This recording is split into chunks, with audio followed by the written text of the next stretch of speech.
اتنا عظیم دیکھو مہمان آ رہا ہے، اتنا عظیم دیکھو مہمان آ رہا ہے۔ اب دیکھیں کتنا اچھا مضمون آ رہا ہے، آگے سنیے غور سے۔ آج کی اس مبارک مجلس میں آپ کو بڑی قیمتی باتیں ملی ہیں۔ ایک قیمتی بات یہ بھی ہے کہ حضرت اسماعیل علیہ السلام ہی ذبیح اللہ ہیں، اسحاق علیہ السلام ذبیح اللہ نہیں ہیں۔ اور جو بہت سے حضرات نے خاص طور سے تفسیر کی روایتوں میں موجود ہے کہ یہودیوں نے تعصب کی بنا پر یہ لکھ دیا ہے اور پڑھا دیا چڑھا دیا ہے کہ اسحاق علیہ السلام ذبیح اللہ تھے۔ یہ بات بالکل غلط ہے۔ اس کی چند وجوہات ہیں، میں پہلی وجہ یہ بتلا دوں آپ کو۔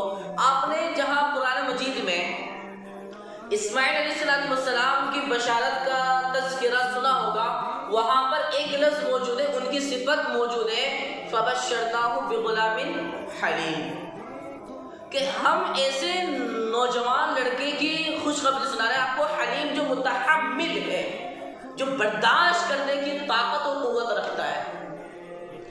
اور جہاں اسحاق علیہ السلام کا تذکرہ ہے وہاں پہ علیم کا لفظ آیا، علیم۔ اور یہ دونوں صفاتیں دونوں پر الگ الگ منطبق ہوتی ہیں۔ اور جو ذبیح اللہ ہے اسماعیل علیہ السلام، ان کے لیے ظاہر سی بات ہے حلیم یعنی بردبار، برداشت کرنے کی طاقت جس کے اندر، یہ حضرت اسماعیل علیہ السلام ہی پر منطبق ہو سکتی ہے، فٹ ہو سکتی ہے۔ اور وجہ بتلا دوں میں آپ کو،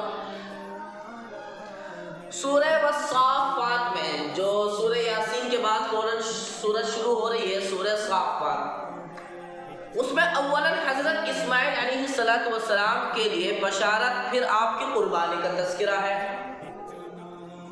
اور اس مضمون کے ختم ہونے کے بعد فوراً وَبَشَّرْنَاهُ بِإِسْحَاقَ کہہ کر ایک نئی چیپٹر، نئے مضمون کی اللہ تعالیٰ نے شروعات کی ہے، جس سے معلوم ہوتا ہے کہ پہلی بشارت الگ تھی اور دوسری بشارت الگ ہے۔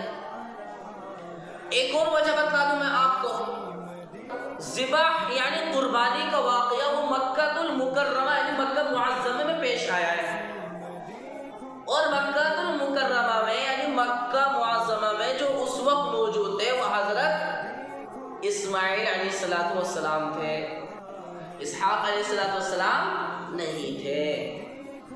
چوتھی وجہ، توریت میں یہ بات لکھی ہوئی ہے کہ ابراہیم علیہ السلام نے اپنے اکلوتے بیٹے کی قربانی پیش کی۔ اب یہ بتائیے کہ پہلے بیٹے کون ہیں؟ پہلے بیٹے حضرت اسماعیل علیہ السلام ہیں، اور توریت کی روایت بتاتی ہے کہ اکلوتے بیٹے کی قربانی کی۔ ظاہر سی بات ہے کہ جو پہلے بیٹا پیدا ہوا اس وقت وہ اکیلے ہی تھا، اور اسماعیل علیہ السلام اس وقت موجود تھے، تو لہذا ذبیح اللہ یہ لقب صرف حضرت اسماعیل علیہ السلام ہی کے تعلق سے ہے، اسحاق علیہ السلام کے تعلق سے نہیں ہے۔ اور یہ بات بھی ثابت ہے کہ اسحاق علیہ السلام جو پیدا ہوئے ہیں وہ حضرت اسماعیل علیہ السلام کے 12 یا 13 سال بعد پیدا ہوئے ہیں۔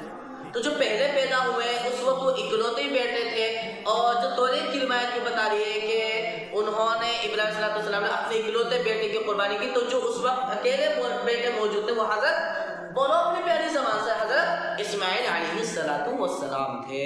اللہ تعالی ہمیں قربانی کرنے کی توفیق نصیب فرمائے۔ دیکھو مہمان آ رہا ہے۔